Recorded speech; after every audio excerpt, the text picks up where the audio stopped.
बिस्मिल्लाहिर्रहमानिर्रहीम। सामीनो हज़रात, अस्सलामु अलैकुम व रहमतुल्लाहि व बरकातुहू।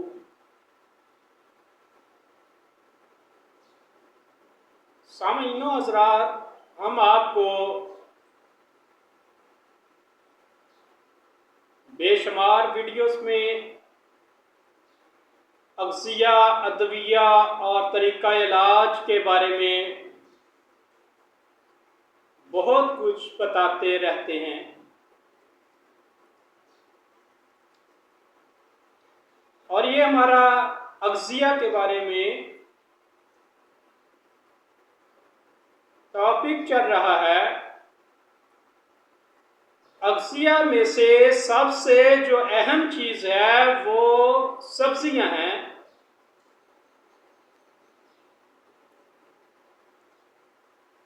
कि हमारे घरों में जो सब्ज़ियाँ बनती हैं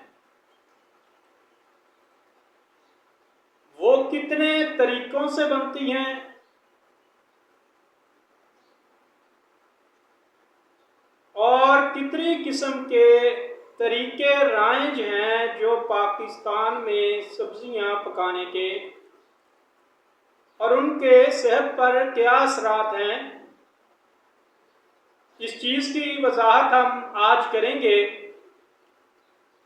जो कि इल्मे तिब में अदविया के साथ अग़ज़िया की तजवीज़ के लिए ज़रूरी है। नंबर 1 पे बात करते हैं हम कि सब्जियों को उबाल कर क्यों बनाया जाता है। इसमें खिचड़ी भी आती है, दलिया भी आता है, और ऐसी अग़ज़िया में कुछ सब्जियां भी आती हैं जिनको हम उबाल कर बनाते हैं। उसकी वजह क्या है? उसकी पहली वजह यह है कि इनको उबाल कर इनकी जो सर्दी है, जो बादी है, उसको ख़त्म करना होता है। उसकी पहली वजह यह है। हम चावल की बात करते हैं, राइस की बात करते हैं। लोग राइस उबाल कर बहुत ज़्यादा खाते हैं। बांग्लादेश में चले जाएं, बांग्लादेश में स्टीम की हुई फिश और चावल उबाल कर बड़े शौक से खाते हैं। इसकी वजह क्या है कि चावलों को जब उबाल लिया जाता है तो ये हैवी नहीं रहते। इसमें बायाबादी ज़्यादा होने की वजह से ये पेट में रिया का सबब बनते हैं और बीमारी का सबब बनते हैं। इसलिए इनको सबसे पहले उबाल कर फिर इस्तेमाल किया जाता है। एक तरीका तो ये है कि उबालने से खुराक जो हैवी होती है वो हल्की हो जाती है। एक वजह ये है। दूसरी वजह ये है कि हम तली हुई जो चीज़ें इस्तेमाल करते हैं उसकी क्या वजह है। ये सब्ज़ी पकाने का जो हमारे घरों में दूसरा तरीका अपनाया जाता है वो ये है कि चीज़ों को तलकर तेल में, ऑयल में तलकर बनाया जाता है। इसकी वजह क्या होती है कि एक तो ये होती है कि इससे ग़िज़ा हैवी हो जाती है।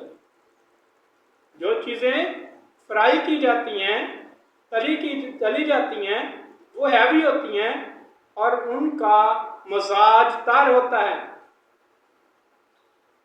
जिसमें सबसे अहम चीज़ फिश को बयान करता हूँ।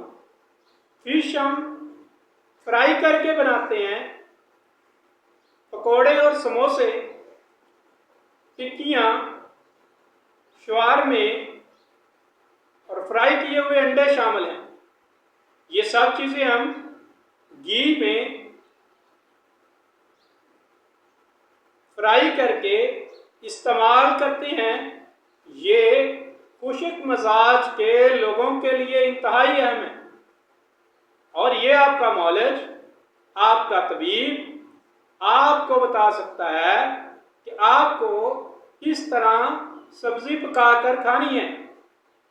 नंबर 3 पे चलते हैं। ये 2 तरीके बयान हो गए। तीसरा तरीका हम बयान करेंगे कि घी या तेल में पकाई हुई सब्जियां, जो चीज़ घी में पकाई जाती है, मसलन हम टिंडे, कद्दू, तोरियां पकाते हैं, इनमें हम चाहते हैं कि ऑयल की ज़्यादा मकदार हो, घी का ज़्यादा इस्तेमाल हो, जो इसको तरी की तरफ ले जाए। तो इससे बेहतर है कि आप घी का इस्तेमाल करें। आपको चाहिए आप जैतून का या सरसों के तेल का इस्तेमाल करें, क्योंकि ये ऐसे ऑयल हैं, ये ऐसा घी है जो जम नहीं सकता, ये जम नहीं सकता, इसलिए इसको हम इस्तेमाल करेंगे तो ये ज़्यादा फायदा देगा। तीसरा तरीका ये हो गया। चौथा तरीका हम इस्तेमाल करेंगे कि कच्ची सब्जियां हम जो खाते हैं, ये बड़े लोगों की खुराक में शामिल है कि जो चीज़ें हम सलाद के तौर पर इस्तेमाल करते हैं, उससे हमारी ग़िज़ाइयत बढ़ जाती है। जिस्म को जब ज़्यादा ग़िज़ा की ज़रूरत होती है तो हम डायरेक्टली तौर पर खीरे, मूलियाँ, गाजरें और दीगर सब्जियां सलाद के तौर पर इस्तेमाल करते हैं। शोरबे का इस्तेमाल, मसलन जिसमें यखनी शामिल है या सूप शामिल है, हम इनको इसलिए इस्तेमाल करते हैं कि ये आसानी से हज़म हो जाएं, क्योंकि जब इनको रोटी वगैरह हम शोरबे में डालकर बनाते हैं तो ये आसानी से पेट में हज़म हो जाती है।